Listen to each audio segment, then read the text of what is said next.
O buenas noches a todos nuestros oyentes. Hoy nos reunimos una vez más para otro capítulo de Sin Corbatas, el podcast, este espacio que pues nosotros estamos tratando de sacar adelante para explicar cosas que muchas veces pueden parecer complicadas, pero que sería bueno que todos tuviéramos cierto nivel como básico de conocimiento para poder participar de esos debates que se están dando y que muchas veces nos vemos metidos en esas conversaciones sin de pronto tener que aportar o no entendiendo muy bien esa parte técnica. Entonces, pues, bienvenidos una vez más a compartir con nosotros aquí, como siempre, con el doctor Germán Vaca. Germán, buenas noches. Hola Nicolás, buenas noches. Un saludo a nuestro director, productor, creador Álvaro Almeida y muy contentos esta noche de tener a este gran invitado. Además es alguien a quien conozco ya hace varios años. Nos conocimos en el mundo del derecho de la competencia y hoy curiosamente estamos en otros mundos oscilando del derecho, pero siempre hemos mantenido el contacto, Juan David, siempre he admirado mucho tu trabajo, especialmente todo lo que has venido haciendo desde el punto de vista académico. Juan David Gutiérrez es abogado de la Javeriana, ¿cierto? Es abogado de la Javeriana, experto en temas de derecho a la competencia. Has estudiado, creo que estuviste en Londres, hiciste el doctorado En Oxford. en Oxford, hiciste tu doctorado y pues ahora estás trabajando con la Universidad de los Andes y hoy vamos a hablar o te invitamos especialmente para que hablemos de uno de los temas que he visto de los cuales eres más gomoso recientemente. A ti te gustan muchos temas, pero uno de los que más te he escuchado y te he visto es el tema de inteligencia artificial, además aplicada como en las funciones públicas, incluida la jurisdiccional, etcétera. Juan David, bienvenido, estamos muy contentos de que hoy nos acompañes. No, ustedes, muchas gracias por la invitación. Es un gusto. Efectivamente, más o menos desde el año 2018 empecé a trabajar en temas que mezclaban política pública y tecnología. Mi doctorado no fue en derecho, sino en política pública. Y desde esos años me empecé a interesar por el uso de inteligencia artificial en el marco de los procesos judiciales. Ese fue como mi primer acercamiento al tema. Y después me interesé ya en general por el uso de herramientas de inteligencia artificial en el sector público y luego les contaré un poquito en qué vamos con eso. Muchas gracias. Yo quiero arrancar, digamos, desde el primer punto y es Línea base. línea base para entender. Y es que a mí lo que me pasa, Juan David y Nico, es que todo el mundo está hablando de inteligencia artificial. Y este va a ser un comentario muy geek de competencia y es como todo el mundo habla de la significatividad en el mercado cuando hay investigaciones de competencia, pero nadie ha podido definir realmente qué es eso o nadie ha podido realmente estructurar una definición más o menos eh, no coherente, pero sí base, como dice Nicolás. ¿Cuál es tu definición de inteligencia artificial? O ya existe una definición reconocida mundialmente. ¿Qué es eso? Si yo fuera Aristóteles, seguramente les empezaría a decir que inteligencia artificial se dice de muchas maneras y se entiende de muchas maneras. Y no es falso porque el término se acuñó en 1955 por un par de académicos y un par de personas que trabajaban en empresas de tecnología para describir el proyecto que tenían de construir máquinas que pudieran comportarse de tal manera que parecieran seres humanos. Y ese proyecto pues comienza en 1955 y desde entonces hasta ahora pues ha pasado muchas cosas. La inteligencia artificial como herramienta y como disciplina de estudio no es ni de hace unos años ni unas décadas, sino hace más de 70 años. Y la definición de qué era una herramienta de inteligencia artificial en ese entonces, que estaba muy asociada como a la idea de imitar al ser humano, de imitar funciones cognitivas del ser humano, ha evolucionado por muchas razones. La primera, porque pues simple y llanamente las herramientas que se han ido desarrollando pueden hacer más cosas que antes no podían hacer. Entonces, necesariamente va cambiando la naturaleza de lo que describimos. Pero en segundo lugar, porque la palabra o el término inteligencia artificial está compuesto de la palabra inteligencia artificial y la palabra inteligencia es una palabra de texto abierto que si tú miras desde la filosofía, desde las neurociencias, desde digamos, muchas disciplinas, tanto digamos de ciencias naturales, humanidades, ciencias sociales, pues tiene muchas definiciones, muchas maneras de entender, sobre todo que es la inteligencia humana u otras múltiples inteligencias. Y por eso no será raro que si incluimos ese término en la definición, pues de pronto nos vamos a poner de acuerdo en qué estamos hablando. Y ese punto es supremamente importante porque eso tiene consecuencias prácticas. Eh, por ejemplo, si queremos regular el ciclo de vida de los sistemas de inteligencia artificial, o si queremos, como lo ha hecho Colombia, formular política pública sobre inteligencia artificial, pues definir qué es inteligencia artificial es lo más básico porque establece, digamos, el ámbito de aplicación de la política pública, de la regulación. Yo enseño esto en la Universidad de los Andes, yo tengo una clase de inteligencia artificial y gestión pública a nivel de maestría, y yo le explico a mis estudiantes, la palabra inteligencia artificial es una palabra que realmente alude a un conjunto de tecnologías, no es un solo tipo de tecnologías. Y además es una palabra que ha sido definida de diversas maneras y se va a seguir definiendo de diversas maneras porque hay intereses sobre cuál es su definición. Por ejemplo, en la discusión sobre el reglamento de inteligencia artificial de la Unión Europea, el proyecto comenzó con una definición, fue cambiando con el tiempo y en el último minuto antes de aprobar el reglamento de inteligencia artificial cambió la definición. ¿Por qué doy el ejemplo de la Unión Europea? ¿Cuál fue la razón política? Creería yo que es Le cierto. preguntaron a ChatGPT. Hubieran podido hacerlo, seguramente lo hicieron. No, la razón política es la que mencioné del ámbito de aplicación.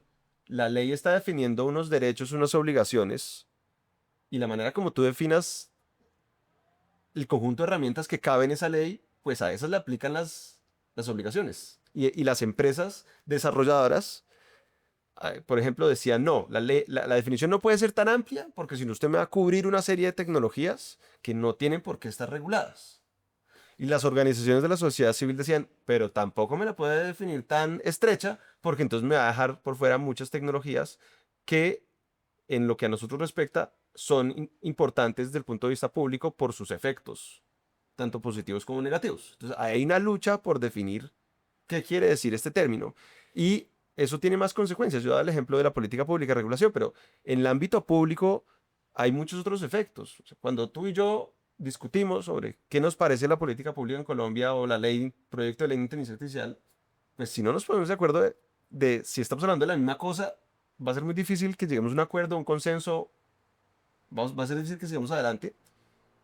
Pero es que incluso tiene implicaciones aún más prácticas. Si, por ejemplo, en el sector público, como ocurre en Colombia y cientos de países, hay interés en adquirir o desarrollar herramientas de inteligencia artificial. Y si, por ejemplo, tú necesitas construir unos términos de referencia para abrir una licitación, pues tú tienes que tener muy claro cuál es tu definición de aquello que estás adquiriendo, o si no, de pronto vas a recibir algo que no era lo que querías. Entonces, ¿qué es inteligencia artificial? Lo vamos a ir discutiendo. Ahora, sí hay que ponerse de acuerdo.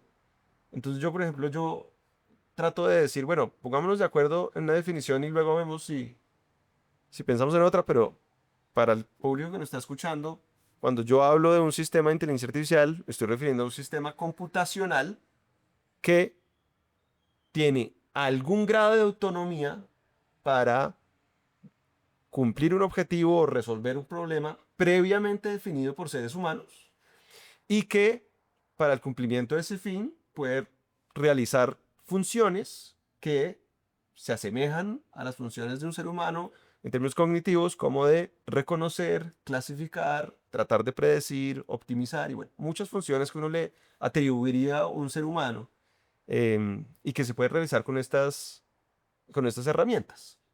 Juan, Juan, una pregunta. Desde la doctrina, digamos, me parece que partir de la base de una definición es fundamental porque, por supuesto, eso plantea el punto de inicio a partir del cual, digamos, se va a dar cualquier tipo de discusión. Sobre todo ahora que estamos, digamos, en un frenesí regulatorio frente a temas de tecnología en general.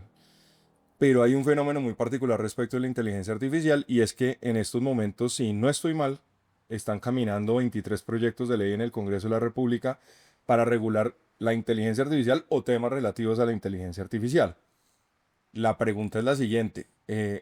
¿cómo se podría uno poner de acuerdo para efectos de tener un solo frente en ese sentido? O si definitivamente eso que estás diciendo ahorita, esos intereses que están en conflicto, sí o sí van a generar que estemos, digamos, distrayendo, si se quiere, los esfuerzos en muchos frentes de batalla respecto de una misma cuestión. Y yo le complemento, antes de que responda Juan, le complemento esa porque y debo decirlo que aquí en este micrófono he sido súper crítico con el tema de los proyectos de ley de inteligencia artificial, porque para mí queremos ya montar como siempre en Colombia un montón de regulación y de leyes cuando estamos todavía, para mí, desde mi ignorancia en el tema, eh, todavía no estamos para montar un proyecto de ley. Entonces, digamos, complementando la pregunta de Nico, uno podría hacer un pasito antes si es necesario tener aunque sea un proyecto frente a eso es necesario y si es necesario, ahí sí, la pregunta de Nico, ¿cómo se hace para integrar 23 proyectos? Listo. Bueno, vamos por partes. Diría el carnicero. Jack, el destripador. Sí. Voy a hacer una cuña primero. En la Universidad de los Andes lanzamos el 18 de marzo de este año un proyecto que se llama Sistemas de Algoritmos Públicos.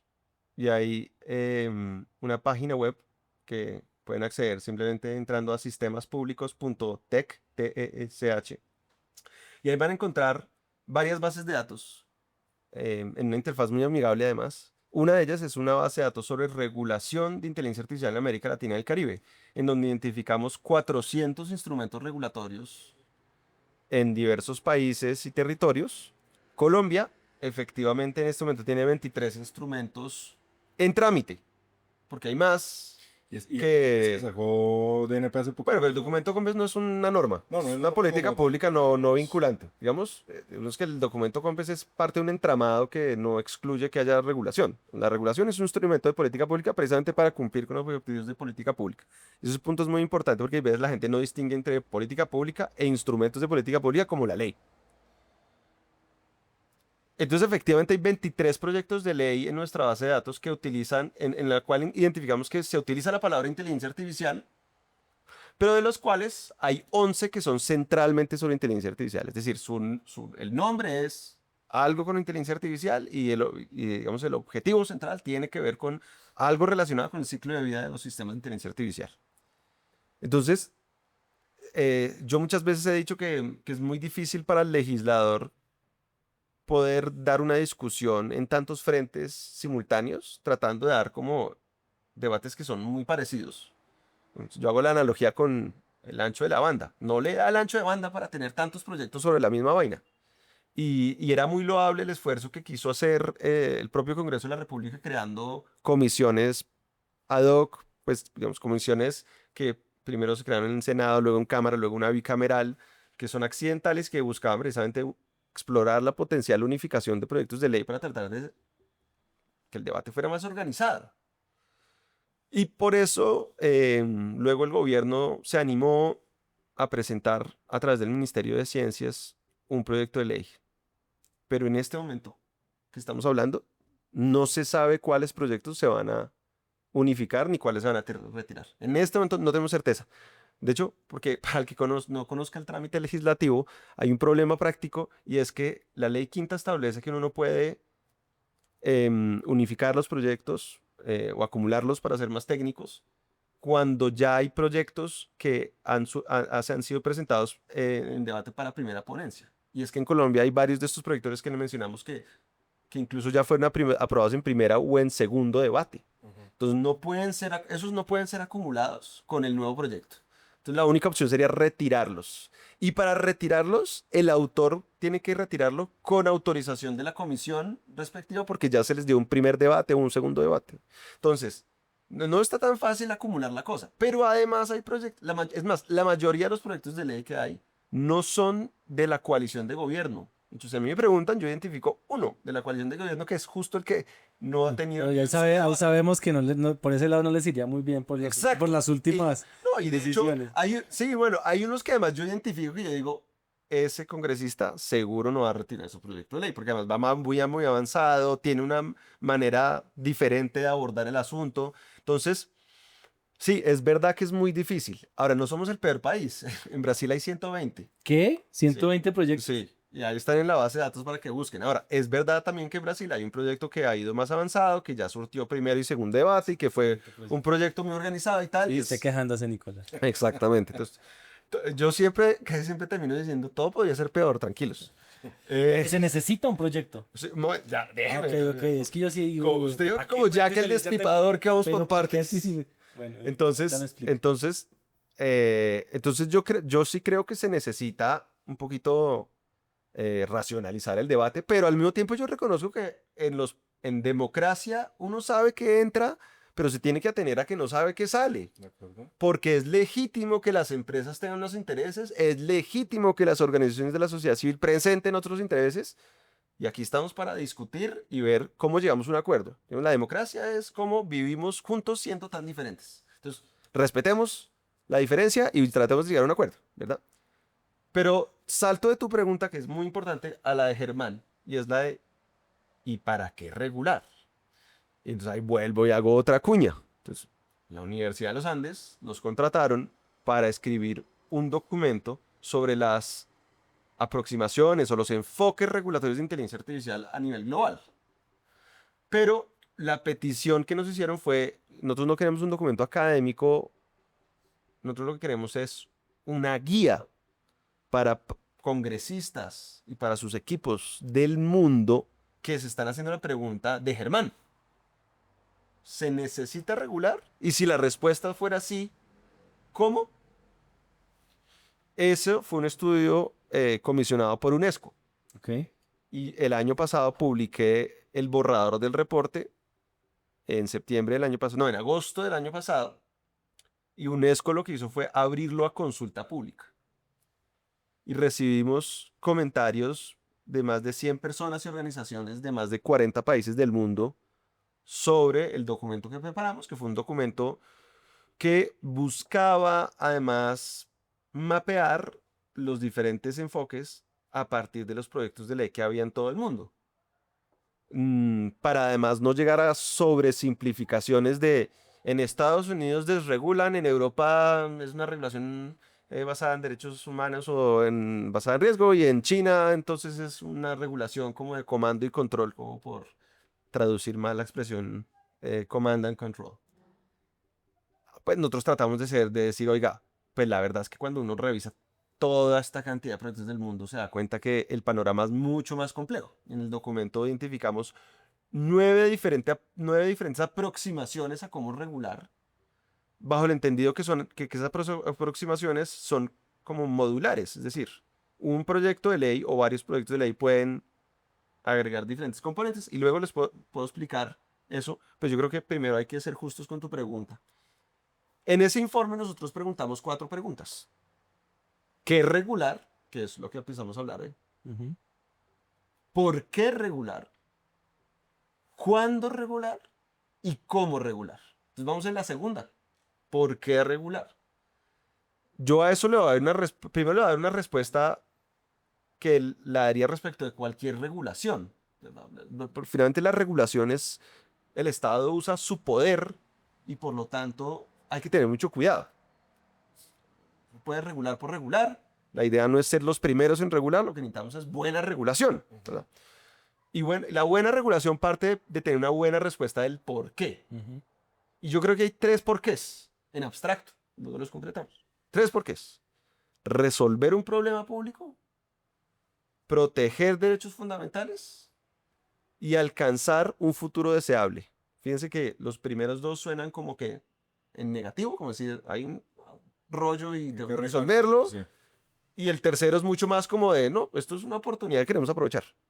Entonces, si uno se organiza con esas 3 maneras de preguntarse el por qué, uno encuentra que para las 3 hay respuestas que indican que sí valdría la pena explorar caminos regulatorios. Y voy a tratar de explicar. Problemas públicos. El uso de contenido ultra falsificado, conocido como deepfakes, en contextos electorales. Mañana sale un video de una futura candidata presidencial de Colombia, sintético, en el que aparece supuestamente recibiendo dinero y es absolutamente falso. Y lo viralizo. O como pasó en Brasil en las elecciones del año pasado, videos generando situaciones de desnudez o situaciones sexuales, obviamente no consentidas, con mujeres candidatas como el objetivo a acabar. Eso es un problema. ¿Es un problema que existía antes? Sí, antes no era imposible hacerlo. Tal vez menos personas pudieron hacerlo. Ahora, con unos pocos dólares cualquiera puede hacerlo. Entonces se exacerbó un problema existente. Usted y yo que tenemos hijos, ya se han presentado en muchos colegios alrededor del mundo situaciones en donde unos menores de edad cogen la imagen de sus compañeras que además En Corea pasó hace un poco, Vea, hace un pues, mes más o menos. yo le cuento que yo he visto casos en Corea, en Perú, en España, en Estados Sí, en Unidos, Perú también. en donde los compañeritos cogen las imágenes de sus amiguitas, o no sus amiguitas, sino las niñas del curso, y Compañeros. generan imágenes no consentidas de desnudos o situaciones sexuales y las reparten. Es un problema bravísimo. Nos vamos a quedar mirando a ver cómo, ay no, la autorregulación. Las empresas saben cómo. Perdón, las empresas que están ofreciendo algunas de estas aplicaciones, su promesa de valor es desnudar a la persona que usted que usted, digamos, que usted le pone la foto. Pero además esa es la promesa de valor. Así como, por ejemplo, ustedes se meten hoy en día a YouTube, encuentran, de pronto les va a salir publicidad de gente que le está diciendo, tienes que hacer un ensayo en la universidad. Ah, sí, Aitor. Eso, exacto. La promesa de valor de ellos es que le va a permitir hacer plagio automatizado sin que sea detectable. O sea, la promesa de valor. Pasan los exámenes de... Entonces uno dice, miércoles. Este no es un caso en donde los mercados se van a autorregular. Es un caso en donde hay que hacer algo. Y por eso muchos proyectos de ley alrededor del mundo están tratando de, mejor dicho, yo me emocioné. ¿Qué pasó con cara de gato? Destruir el set. Destruir el set. Bueno, luego verán si esto lo editan o no, porque la destrucción del set sí muy grave. Eso se puede con inteligencia artificial, todo se maneja. Pero en proyectos de ley, en proyectos de ley alrededor del mundo, ese es un problema que está tratando de abordarse con modificaciones al Código Penal. Ok, porque es que yo iba para ese punto y es... nosotros también, a usted también le gusta mucho el tema de protección de datos personales, pero en datos personales, pues es el mismo tema, pero con toda la regulación que ha habido, pues no se ha llegado a nada, porque bueno, se ha llegado a lo relevante. Sí, por supuesto, aquí sancionan al que tenga una brecha de seguridad, pero el tema de la información a través de la red y de que puede haber una transferencia de datos de manera irregular por allá desde la India, la autoridad colombiana no ha llegado a eso, ni siquiera ha llegado a poder sancionar a Facebook. Sí. Lo pongo abiertamente. ¿Cuál va a ser la diferencia de un proyecto de inteligencia artificial?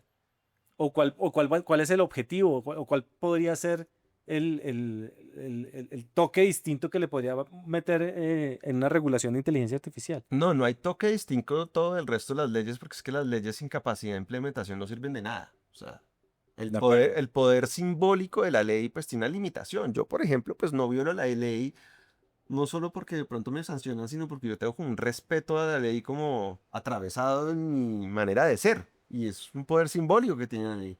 Pero pues eso tiene limitaciones y yo creo que el llamado que hace Germán es a no pensar que la adopción de una ley resuelve el problema, sino que es Un poco de eso. primero es el primer paso de algo y además es un paso que tiene que ser complementado con muchas otras cosas.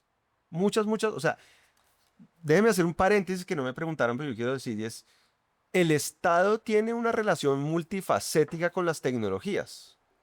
El Estado es usuario de las tecnologías, es comprador de tecnologías, es desarrollador de tecnologías, es un habilitador para que el sector privado pueda desarrollar tecnologías y un promotor también. O sea, el Estado tiene que ofrecer, por ejemplo, bienes públicos. O sea, sin Internet de alta velocidad no podemos hacer nada en Colombia. Y eso, pues claro, las empresas tienen que también trabajar en eso, pero no lo van a hacer si el Estado no tiene una regulación adecuada y si no tiene infraestructura adecuada para eso. Entonces, el Estado tiene además de todo lo que dije, la capacidad de regular y de supervisar, sí. Pero no puede uno pensar que simplemente la regulación va a ser suficiente para resolver cuando tienes que supervisar y además de supervisar tienes que hacer todas las otras cosas que acabamos de hablar, que no son de garrote, sino que son de otro tipo de aproximación. Entonces, a mí me parece absolutamente válida la crítica, pero no para que no haya ley, sino para entender que la ley no es suficiente y que además hay que hacer muchas otras cosas. Ahora, vamos entonces en el ejemplo de resolver un problema público. Vamos con otro ejemplo de atender una situación que sea de derechos humanos o derechos fundamentales. Necesitamos proteger derechos fundamentales. Y con otra cuña.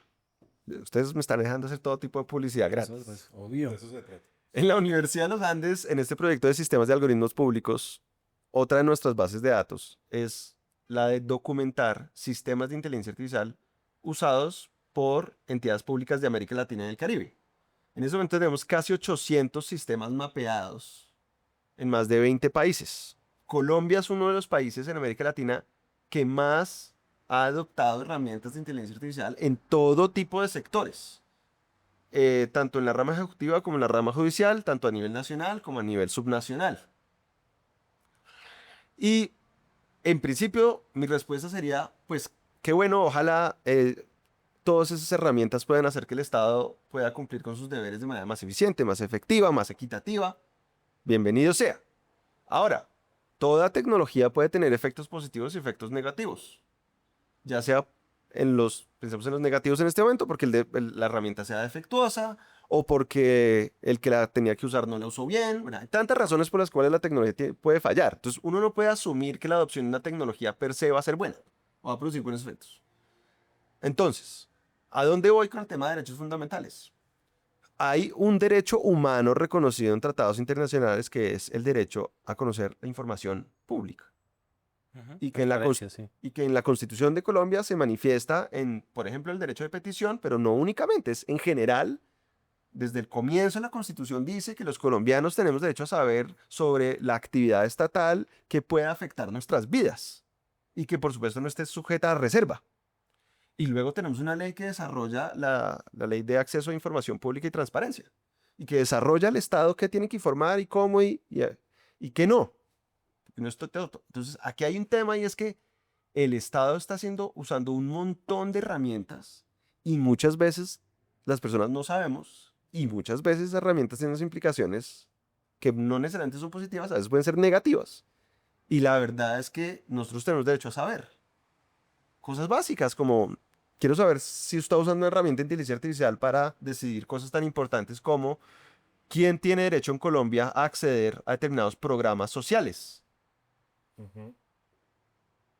¿Cómo se está decidiendo eso? Pues hoy en día ustedes saben que Sisbén es un sistema de información que clasifica los ingresos de las personas y que según la clasificación de ingresos, tú tienes derecho o no a acceder a determinados servicios.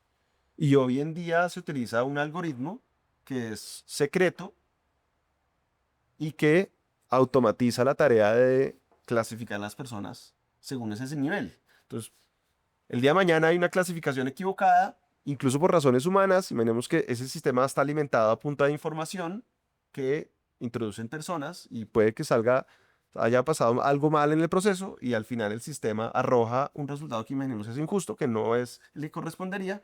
¿Tú cómo te defiendes si no sabes realmente cómo está funcionando el sistema? Y ese problema se ha visto en muchos otros casos, no solo en Colombia, en todo el mundo, en otro tipo de situaciones. Y por eso es tan importante que este deber que llamémoslo de transparencia algorítmica se concrete en que el Estado proactivamente informe sobre esto. Okay. ¿El Estado lo está haciendo? Yo les puedo decir que no. Y les puedo decir que no precisamente por este proyecto del que les hablé.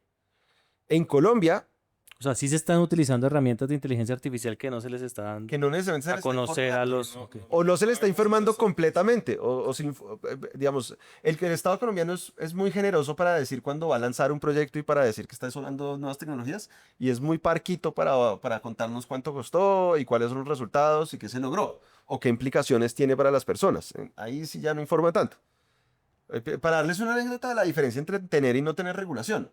En Colombia desde la administración del gobierno Duque había un marco ético para el uso de inteligencia artificial que precisamente lo que buscaba era que las entidades públicas desarrollaran, adoptaran, desplegaran y usaran de manera responsable y ética herramientas de inteligencia artificial. Y uno de los puntos que desarrolla es la transparencia algorítmica, porque eso es un principio que está en todas las guías y digamos, buenas prácticas del mundo. Y para ese efecto, en el gobierno Duque se creó una plataforma web que era inteligenciaartificial.gov.co, en donde había un tablero de control en donde digamos, se iba a reflejar información sobre estas herramientas usadas por el Estado colombiano, y la idea era que las entidades públicas, por su cuenta, registraran esta información. Pero era voluntario, porque es que se llama marco ético. No era una ley, no era un decreto, era... Aquí está nuestra recomendación de cómo hacerlo. Pero es que, ¿qué pasa? Hacer eso cuesta tiempo, horas, hombre, de yo meter toda esa información, de actualizarla, de estar pendiente. Después de un buen tiempo de que esos página web estuviera disponible, una página web súper chévere, tal, ¿cuántos sistemas se llegaron a registrar? 7. 7. Y no estoy criticando a mis colegas que trabajaron en eso. Ellos le metieron el corazón, el alma a eso, pero no tenían ninguna forma de coger un rejo y poner a que las Que entidades todos públicas metieran la información. no Claro. tenían eso. Entonces, por eso yo quiero, de hecho, quiero ser justo con mi crítica. Mi crítica no es a esas personas que trabajaron en eso y que era un proyecto muy loable y que además, em, en mi caso, por ejemplo, sirvió para tener información que de otra manera no hubiera podido tener. Pero había un subregistro muy bravo de sistemas. Y ahí es cuando nosotros decimos, desde la academia, bueno, si el Estado no lo va a hacer, alguien lo tiene que hacer. Y empezamos a crear nuestra base de datos. Nuestra primera base de datos, que era solo sobre Colombia, la publicamos en el 2023. Había más de 100 sistemas mapeados. Y desde entonces seguimos trabajando y pues hoy llegamos a casi 400 sistemas de toma automatizada de decisiones que están documentados y que están en nuestras bases de datos. Entonces, ese es un ejemplo donde yo digo, la verdad, sabe que sí se necesita una regla que además no es simplemente un tema de obligar al Estado a decirle tiene que hacerlo, porque de hecho si uno se pone a mirar la ley de transparencia y acceso a información pública, de ahí ya se deriva la obligación de Ya se hizo, proactivamente. ya O se sea, no, la verdad no sé, pero hay un punto que sí es importante, que es de implementación, y es de, bueno, ¿y qué revelo? ¿Hasta dónde llego? Y yo ahí le doy, digamos, le puedo dar la razón a un funcionario público que diga, no, yo tengo miedo de revelar esta información. ¿Qué tanto debería yo revelar? Y eso, por ejemplo, hace poco la Corte Constitucional profirió la sentencia T067 del 2025, una sentencia sobre Coronada, pues, o sea, no es un sistema de inteligencia artificial, pero es un sistema algorítmico, en donde un ciudadano solicitó el código fuente de Coronada, el Estado lo negó, perdió en primera y segunda instancia, pero la Corte decidió revisar el caso, y la Corte al final dice como, oiga, Estado, ¿sabe que usted sí tenía que revelar parte de la información que le pidió el ciudadano por el derecho a acceso a información pública, por transparencia algorítmica? Pero imagínese usted, para poder acceder a información, tener que litigar y tener que, caso a caso, la Corte lo decida. Entonces, hay países como el Reino Unido, como Australia, como Francia, bueno, acercámonos un poco, como Chile, para que no me digan que es que estoy hablando de Dinamarca nada más, como Chile, que han adoptado reglas sobre qué es exactamente lo que las entidades públicas y cómo deberían revelar en desarrollo de este derecho fundamental. Creo que se necesitan reglas sobre eso. Es que ahí hubo un debate fuerte porque también estaban diciendo que iba en contra eh, pues de la actividad comercial de la programación como tal, porque se empezaban a revelar todos esos códigos fuente.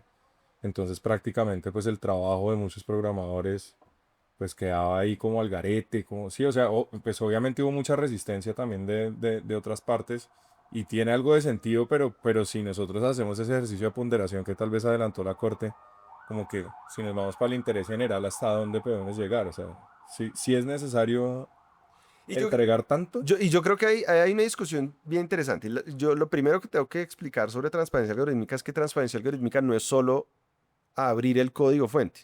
Transparencia algorítmica es infórmeme sobre todo el proceso de vida del sistema de inteligencia artificial, como cosas tan básicas como, oiga, ese sistema, ¿quién lo desarrolló? ¿Fue una empresa? ¿Fue usted? ¿Quién? Ah, fue una empresa. Ok. Ese sistema de inteligencia artificial, ¿cuándo lo usa? ¿Para qué lo usa? ¿Cómo funciona el sistema? ¿Qué implicaciones tiene el sistema? Si no estoy de acuerdo con la decisión, ¿cómo puedo presentar un recurso en contra de la decisión? Todo eso es transferencia algorítmica.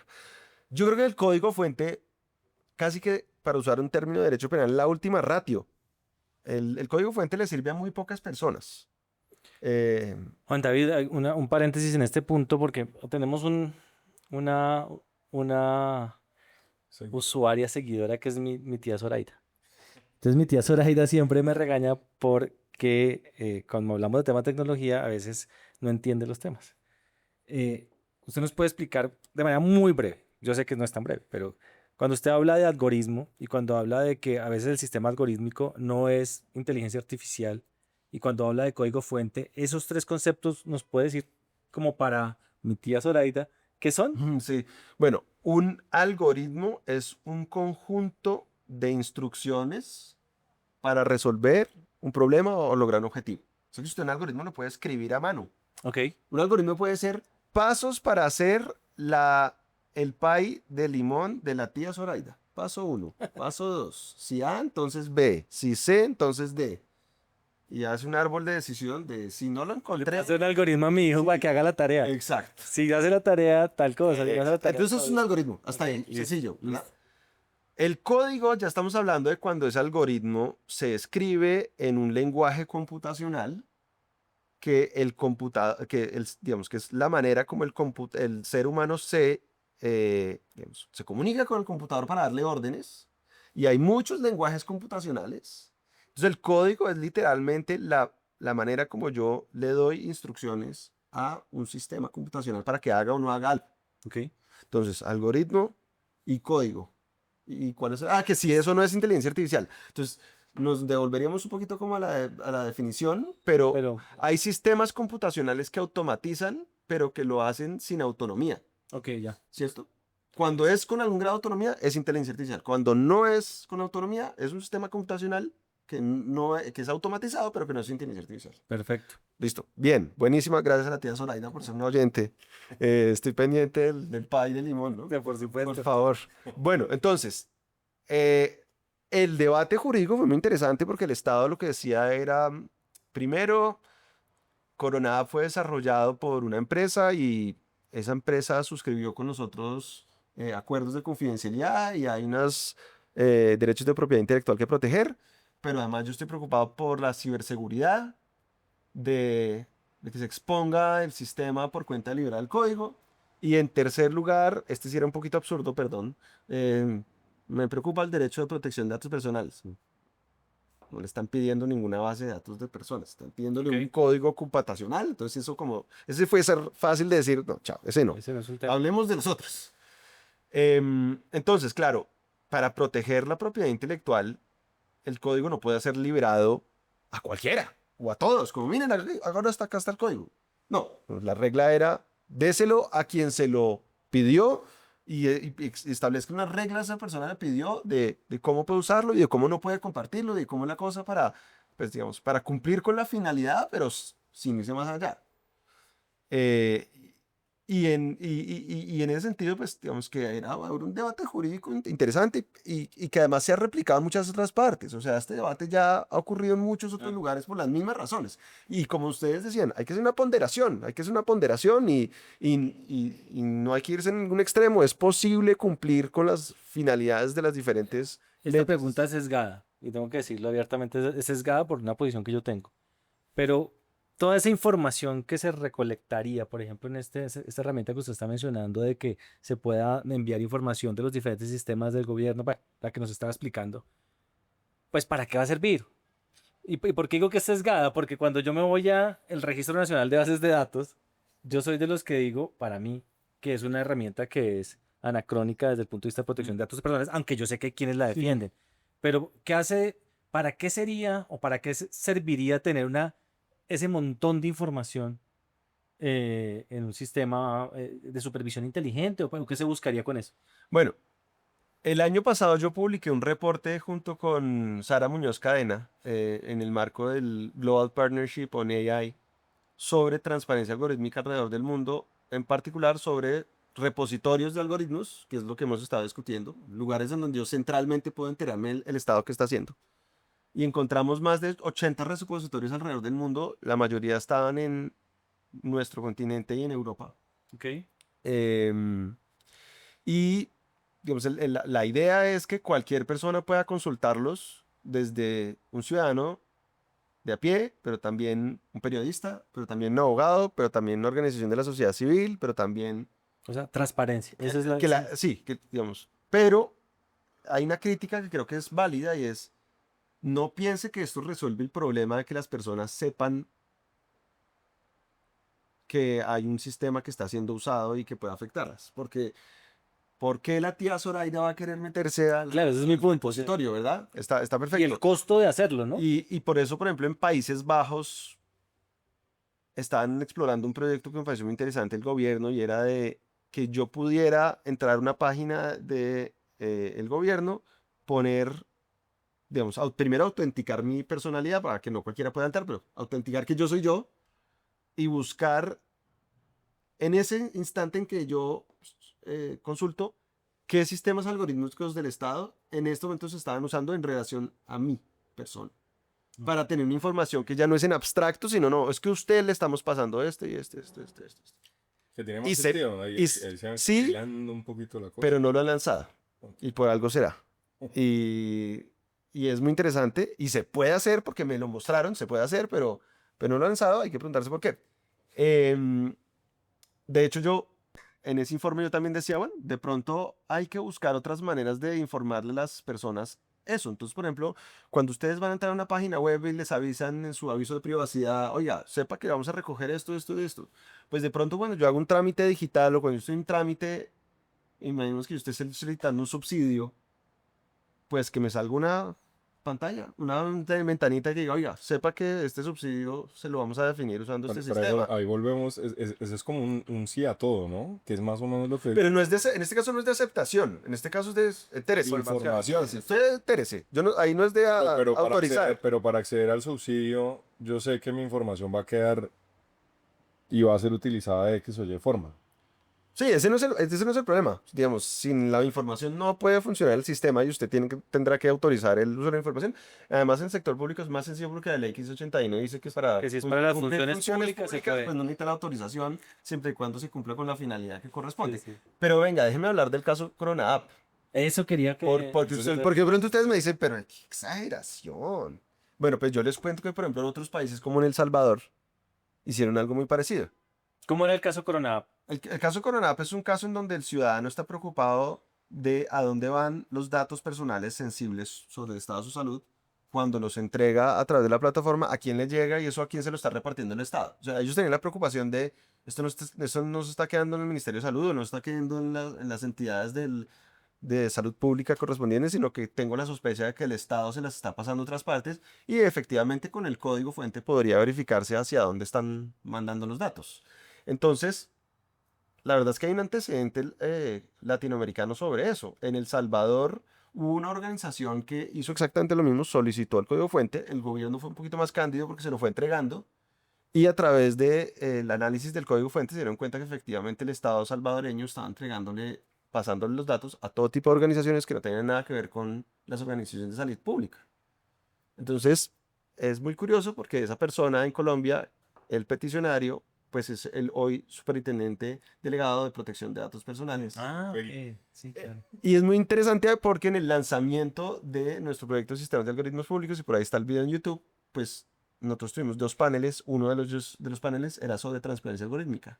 Y en ese panel estaba el peticionario, que contó la historia y fue súper interesante porque él contó la historia de, miren, esta es mi manera de ver las cosas cuando era peticionario, ahora estoy en el gobierno, ahora soy yo el que está en el Estado y déjenme contarles como cuál es mi perspectiva del tema, que no es que hubiera cambiado fundamentalmente porque él pues igual que creía en su derecho de saber, Claro. pero pues reconocía que estando en el Estado pues estaba viendo otra perspectiva. Entonces, pues yo creo que había un caso interesante en donde pues de pronto se hubiera resuelto en vez de este litigio de años simplemente con las reglas que hemos visto en otros países sobre el Estado sepa hasta dónde responder y cuándo no responder. De acuerdo, de acuerdo. Bueno, y la tercera, y yo les dije que Falta una, falta que una. es la de los futuros deseables. Digamos, hay muchos retos que tienen que ver con, por Ahí ya ejemplo, es negocio, ahí ya es pensar en el país Es como esperanza, Guillermo. posible negocio. Sí, no, pues, bueno, no crea, porque si un mercado no está regulado y usted no confía en el mercado, no va a venir. usted no va a adquirir. O Es sea, que, es como, es que no se conoce, es que volvemos al punto inicial de la conversación, estamos tratando de meterle el diente a una cosa que todavía no sabemos cómo se coma. Sí, como que no hemos terminado de establecer cuáles son los alcances. ¿y será que no? Porque hoy en día hay repositorios de la OECD que han documentado más de 2000 incidentes negativos por el uso de inteligencia artificial. ¿Será que eso quiere decir que no sabemos? Hay incidentes documentados desde hace más de 10 años, Sí, claro, de daños pero generados. con la evolución, digamos, constante que tiene esto, los retos, digamos, que siempre van cambiando, ¿no? O sea, hay cosas sobre las cuales puede haber una documentación y se pueden tomar Sí, decisiones, pero hay muchos escenarios que ni siquiera nos hemos sí. planteado todavía. Pues para eso es posible que uno de los enfoques regulatorios que hemos mapeado son enfoques ágiles donde hay, digamos, espacios regulatorios de experimentación, arenas Sí, es el regulatorias. sandbox que lo hablamos acá con Y, Paola. Sí. y podrá haber otras maneras, digamos, de flexibilizar lo que deba flexibilizarse. Pero yo no haría un juicio definitivo sobre decir, no sabemos. No, sí sabemos muchas de las implicaciones. Ah, no sabemos para dónde va. Bueno, sí, muchas veces con la tecnología pues, no se sabe para dónde va, pero a ver, nuestro código civil está basado en el derecho romano y está basado luego en el código civil de Napoleón y todavía rige y todavía sigue siendo bueno. Que a mí no me digan que no se puede regular con cientos de años de distancia de qué va a pasar en los mercados. Eso no quiere decir que cualquier regulación sirve o algo, sino que pues, tampoco, es decir, no podemos simplemente dejar pasar y que, como veíamos, tantos problemas que está causando, decir, sí, qué vaina, esto y aquello, pero no sabemos para dónde va la tecnología. Bueno, lo que es, digamos, política pública y regulación se hace en contextos de incertidumbre y para eso hay técnicas, hay maneras, uno puede hacer pilotos, uno puede generar, digamos, aproximaciones ágiles y yo creo que, digamos, simplemente quedarse mirando no es una muy buena opción. Hacer por hacer es otra mala opción. Yo creo que hay que tener claro qué se quiere lograr y cómo hay una relación entre lo que yo estoy estableciendo en regulación me va a llevar a ese lugar. Ujú. Y va entonces en el punto, digamos, de, de futuros deseables. El Estado tiene que hacer muchas cosas, precisamente más allá de su rol de prohibir o de establecer reglas de cómo se usa o no se usa algo y tiene que entregar bienes públicos, tiene que hacer cosas que nadie más va a hacer. O sea, el esfuerzo de alfabetización digital que requerimos todas las sociedades no la puede hacer solo los colegios o solo las universidades o solo la tía Zoraida por su propia cuenta. No, o sea, realmente hay un esfuerzo societario que si el Estado no lo hace, no lo va a hacer nadie más o no lo va a hacer de una manera equilibrada por lo menos. Ustedes métanse de YouTube a videos para enseñar sobre inteligencia artificial.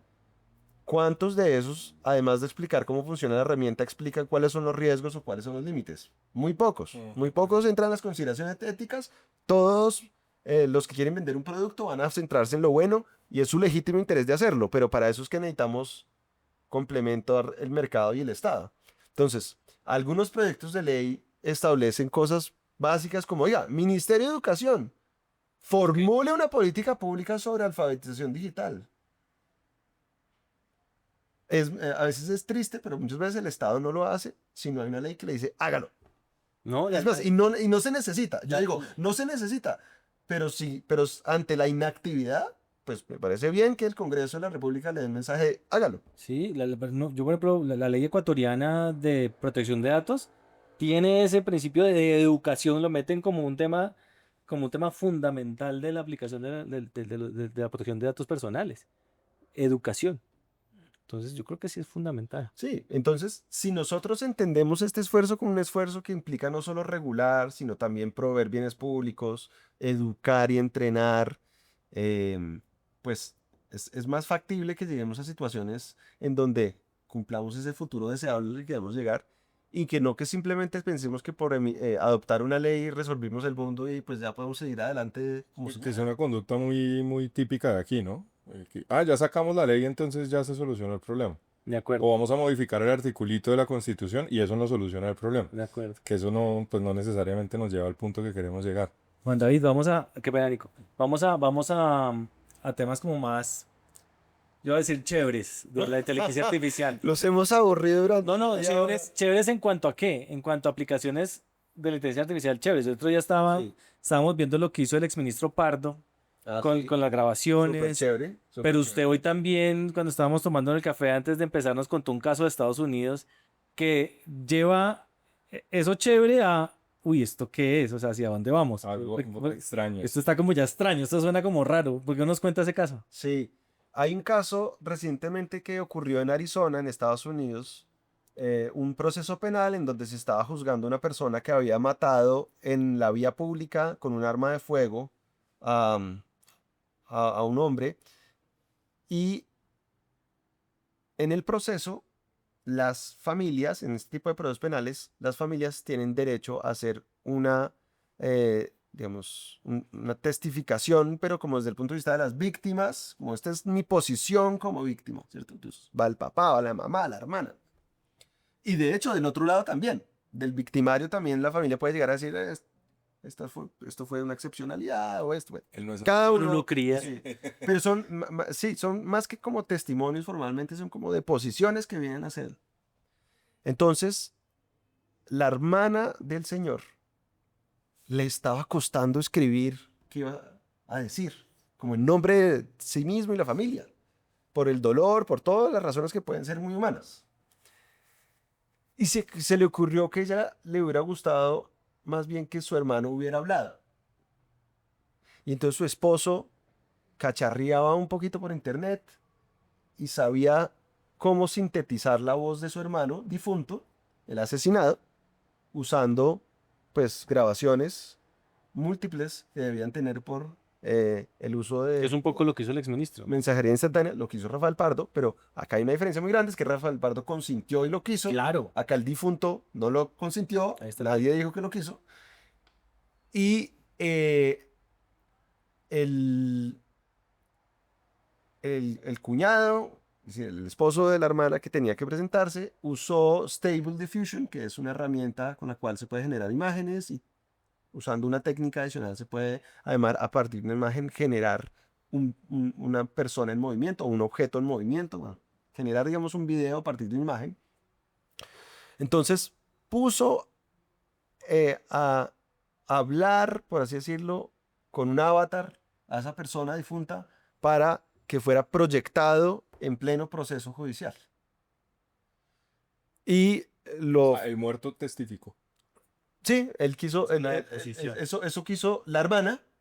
Y entonces tiene muchas cosas muy curiosas este caso. Primero es que entonces en el video sale el señor diciendo, bueno, yo quiero que sepan que este es un video que fue realizado con inteligencia artificial y también quiero que sepan que yo, pues me parece muy trágico lo que ocurrió. Pepito Pérez, el asesino, hubiera podido ser mi amigo quizás en otra vida. Pero bueno, pero pasó esto y yo quiero que sepan que yo lo perdono, que yo perdono a mi asesino y que pues yo creo en el perdón y sigo pensando, creyendo en el perdón. Estoy diciendo literalmente lo que dice el avatar, ¿no? Desde el más allá. Lo que dice el avatar. Entonces eso súper curioso. Lo siguiente más curioso es que el juez haya permitido que se hubiera puesto ese video.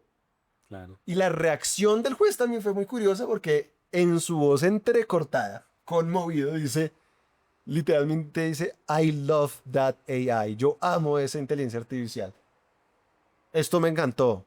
Y yo veo a esta familia y su sufrimiento y veo el perdón, y veo el perdón. Así estoy como tratando de, un poquito en las palabras Pero literales. tome sus 50 años de Igual lo cárcel. condenó. La siguiente cosa curiosa es que la familia igual solicitó la pena máxima y que igual le puso la pena máxima. Entonces, no incidió en este caso, incidió. como uno se hubiera podido imaginar, y la familia en general igual pidió la pena máxima, pero genera muchas preguntas sobre la imagen que Tema nosotros ético, ¿no? dejamos digitalmente, sobre quién tiene derecho a usar nuestra imagen después de que ya no existimos. Sobre eso ya, eso no es nuevo, sobre eso ya se ha escrito, sobre eso ya, de hecho en Europa hay jurisprudencia, y genera muchas preguntas. tanto de cómo se manejó por el lado de la familia, con todo el respeto por su dolor, obviamente, como también por parte del juez que permitió entrar esto y que tanto el juez entiende las implicaciones de poner a hablar a alguien que no era realmente a sí mismo y hacer estas afirmaciones de yo perdono a mi asesino. Sí, es como raro, ¿no? Es, En un proceso penal que el muerto perdona a su asesino con una herramienta de inteligencia artificial, que de hecho podría reflejar una ideología distinta a la de la persona, o sea, podría, porque finalmente eso alguien lo programó. Pero además, ¿qué tal? sí, es que no sabemos, no hay manera de saber qué hubiera querido la persona, no hay manera. Claro, ¿qué tal que fuera al revés? ¿Y qué tal que es que la hermana, seguramente el juez no hubiera estado tan sorprendido y tan feliz, pero que la hermana hubiera Sí. estructurado todo para que le dijera, oiga, usted se va a venir aquí al infierno Qué mal, conmigo, en el infierno. y usted no pasa esta semana y si fuera, sí, si fuera en otros escenarios, podría ser muy complejo, ¿no? Tenaz. Sí, y es un caso interesante y es chévere. Ahora, las herramientas de inteligencia artificial se usan en el sector justicia hace muchos años. Ahora pues hay un boom con el tema de las herramientas de inteligencia artificial generativa, pero realmente sector judicial desde hace décadas está experimentando con herramientas que además cumplen tareas muy sencillas, pero que pueden ser muy efectivas para ahorrar tiempo. Hablemos, por ejemplo, de textualizar o la grabación de una audiencia, Uf, pues en la superindustria eso cambió la vida de las exactamente. ¿Y personas. eso hace cuánto fue? Eso lo pusieron hace unos 12 años. Bueno, Antes de eso era una señora transcribiendo la cosa. y eso era una herramienta de inteligencia artificial basada en modelos de aprendizaje automático que existen hace décadas, ¿no? Entonces eso no es nuevo, entonces eso es súper bueno. Eh, una herramienta que no tenemos en Colombia y que deberíamos tener pronto, herramientas de anonimización de expedientes y de sentencias. En España, por ejemplo, tienen ese tipo de herramientas que son relativamente sencillas. Nuevamente, esto no es por los chatbots, esto existe hace mucho tiempo. Herramientas de traducción simultánea en vivo. Em, Herramientas para, por ejemplo, apoyar la digitalización de los procesos judiciales en el sentido de que, pues, s- esto también es un caso de España. La persona presenta su escrito a través de el sistema electrónico, porque en España ya no hay otra manera de hacerlo. Y de hecho en Brasil hasta hace poco también ya no hay manera de hacerlo, solo el sistema electrónico. Y el sistema lo que hace es identificar palabras que son clave para saber cómo clasifica ese escrito, a dónde va y quién es, y llena, digamos, como el sistema de Formato. información. Y además, por ejemplo, en Francia hay un caso en donde además le asigna el flujo de trabajo a una persona según eso. El reparto. Sí, pero no solo el reparto, digamos, de un despacho en particular, sino dentro de un despacho, eso a quién le cae. Ok. Entonces hay muchas herramientas súper interesantes que se están usando alrededor del mundo de manera muy positiva. Otras no tanto. Este ejemplo que es muy interesante. No, Sí, ¿por qué fue no tan era criticado? tan- El ejemplo de Cartagena, ¿por De qué fue tan Cartagena. criticado? Ah, bueno, el ejemplo de Cartagena fue un juez que pocos meses después de que se le fuera lanzado ChatGPT, decide usar ChatGPT para plantearle 4 preguntas legales y en su sentencia, que era una sentencia de segunda instancia de tutela, en donde estaban involucrados los derechos fundamentales de un menor de edad en espectro autista, eh, pues copia y pega las respuestas de ChatGPT como parte de su motivación. Y no fue lo único que incluyó, o sea, la sentencia tenía pues obviamente en su formato tradicional los hechos, las pretensiones. Luego va la parte emotiva y en la parte emotiva cita unas normas, cita una sentencia de la Corte Constitucional y después dice, bueno, yo quiero complementar este análisis con lo que responde ChatGPT a estas 4 preguntas que le planteé. Entonces, estas son las preguntas, estas son las respuestas y bueno, decidí. Yo fui una de las personas que criticó y yo más que al juez, más que a la persona, a mí me interesa es la actividad y yo no quiero caerle al juez ni mucho menos. Yo creo que pues él tenía buenas intenciones de innovar, creo que son personas que quieren innovar en lo público y es legítimo querer innovar en lo público. Menos mal hay gente que quiere innovar en lo público, mejor dicho, pero eso no quiere decir que cualquier innovación funcione bien o que cualquier manera de tratar de innovar funcione bien. En este caso, el primer problema que yo encontré fue que el juez no contrastó expresamente las respuestas de ChatGPT con otras fuentes ¿Qué? confiables. Con DeepSeek.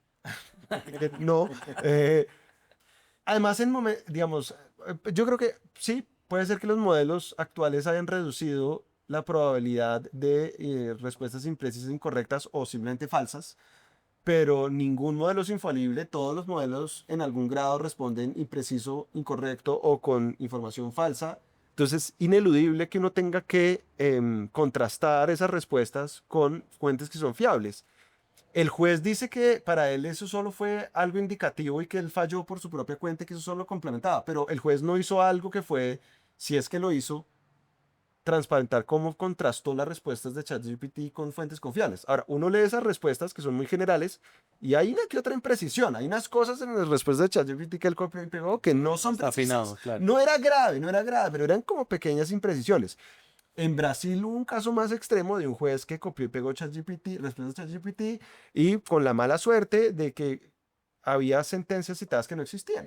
Y que obviamente la parte que perdió se dio cuenta y no solo pues apeló, sino que una vez le solicitó al Consejo Nacional de Judicial que investiguen a este juez por haber No, probablemente haber locura. usado ChatGPT. Prevaricar, ¿no? Exacto, entonces eso que le ha pasado a muchos abogados alrededor del mundo, pero también le puede pasar a los jueces y le ha pasado a los jueces. Entonces, mi primer problema con ese caso fue de no habernos demostrado que contrastó esas respuestas con fuentes fiables.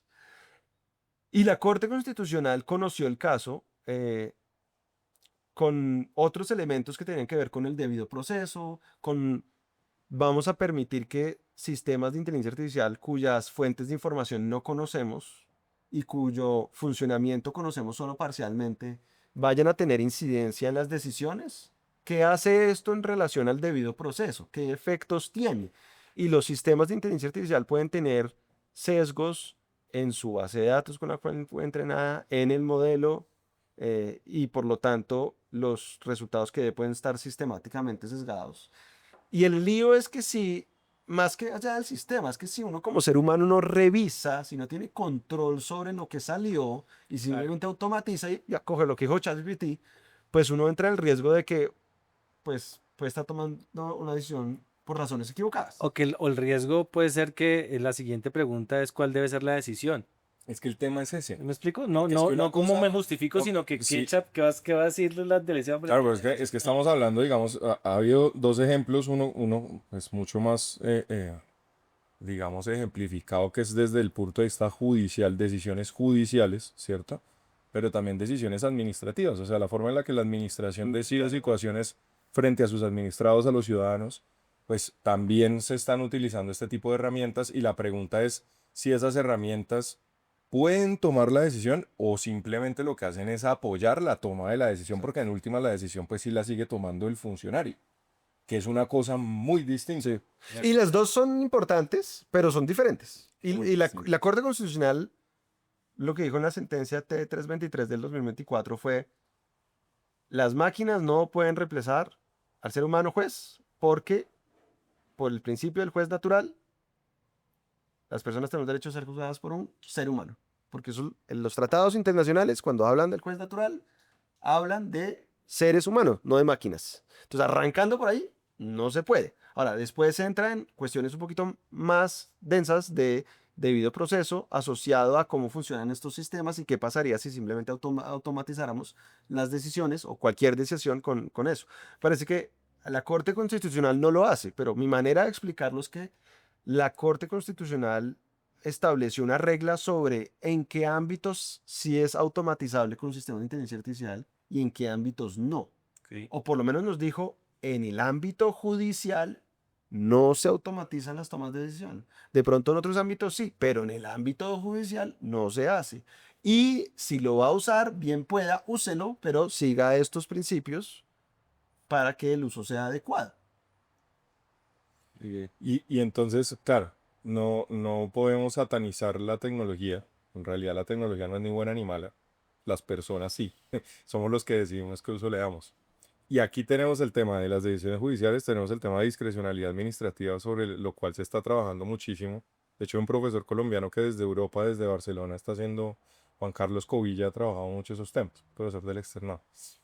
Pero entonces, ya como pensando, digamos, en un cierre, porque pues también el tiempo apremia. En estos momentos, ¿Qué tenemos? Tenemos 23 proyectos de ley en curso. Estamos hablando de Colombia. ¿Sí? Sí. 23 proyectos de ley en curso. Tenemos un documento que define una política pública respecto de la inteligencia artificial, ¿cierto? El documento COMPES, que es de 41, 40. que es de este año también, ¿sí? Tenemos unos lineamientos desde el punto de vista ético que se han trabajado ya desde otras latitudes, que aquí estamos viendo también cómo se adoptan, ¿sí? El Consejo Superior de la Judicatura adoptó un acuerdo el año pasado, a finales del año pasado, sobre eso. Listo. Entonces tenemos eso también que aborda, digamos, esto de un enfoque un poquito, digamos, distinto. ¿Qué le espera entonces al ciudadano del común respecto de la inteligencia artificial, teniendo en cuenta cómo desde lo público se le está dando esa visión? Bueno, yo primero una invitación a que tratemos de ver esto de manera integral. Yo siempre hago ese esfuerzo de entender que esto tiene efectos potencialmente positivos y potencialmente negativos y que hay una serie de factores que determinan qué tanto de lo uno y qué tanto de lo otro, pero que toda tecnología puede terminar en lo uno, en lo otro o en las dos. Y en ese sentido, pues tener mucho cuidado con tanto las narrativas súper optimistas de todo está bien, no pasa nada, o las negativas de estamos a la vuelta de la esquina de Terminator. Yo creo que ni lo uno ni lo otro. Yo como académico además me tengo que esforzar mucho porque este es mi objeto de estudio. Yo ni amo ni odio la tecnología. Yo amo estudiar la tecnología. Eso sí me parece muy interesante. Y trato, digamos, de aportar al debate público precisamente desde una posición que jamás diría yo ni que soy neutral ni objetivo, pero en donde yo sí tengo el expreso deseo de entender y de hacerlo de una manera en la que contemple las diferentes, digamos, visiones y potenciales, digamos, efectos del uso de estas tecnologías. Yo no creo que la tecnología sea neutral precisamente por lo que tú decías, y es que la tecnología es producto de unas decisiones humanas, de unas personas y unas organizaciones que diseñan las tecnologías y unas personas que las usan. Y por lo tanto la tecnología realmente no es ni buena ni mala en el sentido que no tiene voluntad propia, no tiene agencia, pero no es neutral porque tú las decisiones que tomas del diseño sí pueden tener unos u otros efectos. ¿Y qué esperar para el ciudadano? El ciudadano no sabía que hacía muchas décadas las empresas privadas y el propio sector público usaban herramientas de inteligencia artificial para automatizar o semiautomatizar decisiones o procesos de decisión. Ahora sabe, ahora sabe, de pronto no es consciente en qué momentos, pero es más consciente de la existencia y disponibilidad de esas herramientas porque ahora puede acceder un tipo de herramientas que son herramientas de inteligencia artificial generativa. Entonces ¿yo qué veo? Yo veo la posibilidad de que haya mayor conciencia para de pronto exigirle tanto a lo privado como a lo público que hagan las cosas bien, porque ahora ya sé, pero al mismo tiempo una carga enorme de aprender. Estar informado. Nos pusieron a todos esa tarea de aprender. Ya. Yo, desde mi rol ya no de investigador, desde mi rol de profesor, si yo no entiendo esta vaina, estoy mal. Porque es que si yo no entiendo lo que pueden hacer mis estudiantes, tanto lo positivo como lo negativo, es decir, si yo no entiendo cómo mis estudiantes realmente pueden llegar a aprender cosas nuevas y hacer cosas nuevas con inteligencia artificial, pero al mismo tiempo cómo mis estudiantes pueden hacer trampa con eso, el proceso pedagógico no va para ningún lado. O sea, hoy en día podemos llegar a situaciones que creo que seguramente ya están pasando, en donde el estudiante hace el ensayo con ChatGPT y el profesor lo Y uno no se da califica ni con cuenta. ChatGPT y ninguno supo o no se contó al otro. Y entonces fue la simulación de que alguien que eso aprendió y existió. alguien enseñó Sí, sí. y ni lo uno ni lo otro. Y no quiero terminar En como en otro el lado universo, solo ¿no? negativo. Es decir, yo he empezado también como a buscar maneras interesantes de usar estas herramientas en clase y que apoyen, digamos, mi objetivo de que la gente aprenda. Entonces, yo no creo que todo sea malo, pero sí creo que hay una externalidad, es decir, que unos terceros nos impusieron a todos una carga y es la de aprender y es por nuestro propio bien para tanto sacarle provecho a las herramientas como también para protegernos, porque hay momentos en que nos tenemos que proteger. Tenemos que, eh, yo les decía al comienzo sin poner nombres, pero hay lugares como por ejemplo en Países Bajos en donde el uso de herramientas de inteligencia artificial por parte del Estado para cumplir determinadas funciones han generado tragedias, tragedias de vulneraciones sistemáticas a miles de personas muy vulnerables y en donde nos enteramos, o mejor dicho, o el Estado en Países Bajos se entera de lo que está ocurriendo con la creación de la Autoridad de Protección de Datos Personales, cuando le hace un requerimiento al equivalente de la DIAN y le dice, oiga, usted está usando unos sistemas automatizados para tratar unos datos personales, venga, explíqueme qué es eso y cómo está usándolos porque usted tiene que cumplir con una ley y no está cumpliendo. Y eso desentraña algo más grande y era que se estaba usando un algoritmo que sistemáticamente estaba discriminando a personas de determinado perfil étnico y condición socioeconómica, habiéndoles causados unos perjuicios enormes, porque además era a familias con hijos en condiciones de pobreza o pues en condiciones de bajos ingresos. Esto tiene un nombre, digamos, si ustedes buscan en Google, se llama el Child's Benefit Scandal, es el escándalo de los beneficios para los niños, de un programa social que tenía los Países Bajos. Y ese tipo de casos fueron tan graves que fue un remesón político. No hubo títere con cabeza que dejaran en el gobierno por cuenta de eso. Y es una de las razones por las cuales en Países Bajos hoy en día la sociedad es mucho más exigente en cuanto a qué le pide al Estado y lo que está pidiendo en términos de regulación de inteligencia artificial, porque son conscientes de un daño que se causó, que se hubiera podido evitar, A, si hubiéramos sabido que se estaba usando la herramienta, y B, si hubieran hecho algo mucho más básico, es haber hecho un análisis de impacto algorítmico para haber previsto riesgos y gestionado los riesgos, porque a nadie le están pidiendo infalibilidad. La infalibilidad, ¿cómo se las van a pedir? Posible. Se está pidiendo es, como ocurre en protección de datos personales, tome unas medidas administrativas, humanas, técnicas, para gestionar el riesgo. Eso no se hizo en su momento. ¿Que por qué en Europa está el reglamento de inteligencia artificial? Pues es que es por ese tipo de historias. ¿Que es bueno o es malo? Sí, discutámoslo, porque la ley no necesariamente es buena por ser ley o mala por ser ley. Hay que ver qué hace la ley.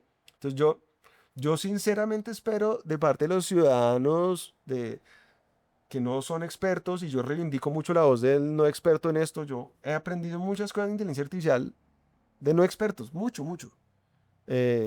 Precisamente porque cuando hay alguien que se ha afectado por una herramienta de esta naturaleza, uno aprende mucho. Nosotros tenemos con la Universidad Externada de Colombia y la Universidad de los Andes una mesa de trabajo multiactor sobre regulación de inteligencia artificial que funciona desde el año 2023. Y en la primera sesión llegaron personas del ámbito de la cultura, particularmente artistas de voz, que nos contaron cómo estaban preocupados por la síntesis de su voz sin consentimiento Desde ese momento. y con el temor de perder su trabajo, y dándonos una lección, además porque decían, yo no estoy en contra de esa tecnología, esa síntesis de mi voz con mi consentimiento se podría usar legítimamente cuando yo esté enfermo y no pueda hablar y tenga que trabajar, o el día de mañana cuando se tenga 70 años y la habitabilidad de mi voz se fue, y yo, ¿de qué vivo? Bueno, yo dar una licencia para que se usen las síntesis de mi voz, pero hacia las patadas, sin mi consentimiento, no puede ser. Pues yo aprendí de ellos una lección muy importante. Y no eran expertos en inteligencia artificial, pero sabían qué estaba pasando. Entonces, yo reivindico la voz del no experto, reivindico la voz del ciudadano a pie, que ojalá sea consciente, pero que además, pues, sepa que pues, tenemos esta carga de aprender. A mí me parece maravilloso, es decir, a mí me parece súper interesante porque muchas de estas preguntas finalmente, y eso es con lo que termino casi cualquier charla sobre esto, es que las preguntas que están de fondo son las preguntas sobre la sociedad en la que queremos vivir, sobre la relación Estado-ciudadano que queremos tener, e incluso la relación personas, digamos, consumidores, empresas. Son preguntas sobre nuestros hijos, los que tenemos hijos, en qué mundo van a vivir. Ya, no en 50 años. De acuerdo. Entonces, pues, creo que hay un deber de informarse por su propio bien. Qué buen mensaje, Juan David. De verdad que muy chévere estuvo esta charla, sobre todo con un tema que mucha gente habla, pero no todo el mundo entiende. Muchísimas gracias por acompañarnos. De verdad que aquí siempre bienvenido, Juan David. Bueno, no, pues Germán, Nicolás, muchas, muchas gracias. Qué estudio tan bonito, perdón que casi lo destruyó en el camino. El caregato se ha caído varias veces. Exacto, en algún momento, por favor, los bloopers, pónganlos, hagan una sección de bloopers. Yo creo que eso va a incrementar las vistas de la gente que me quiere y de pronto la gente que de pronto no me quiere tanto. Pero un abrazo a todos, a los que me quieren y a los que de pronto no tanto. Y gracias, Muchísimas gracias gracias. también por su atención. Gracias. Estos.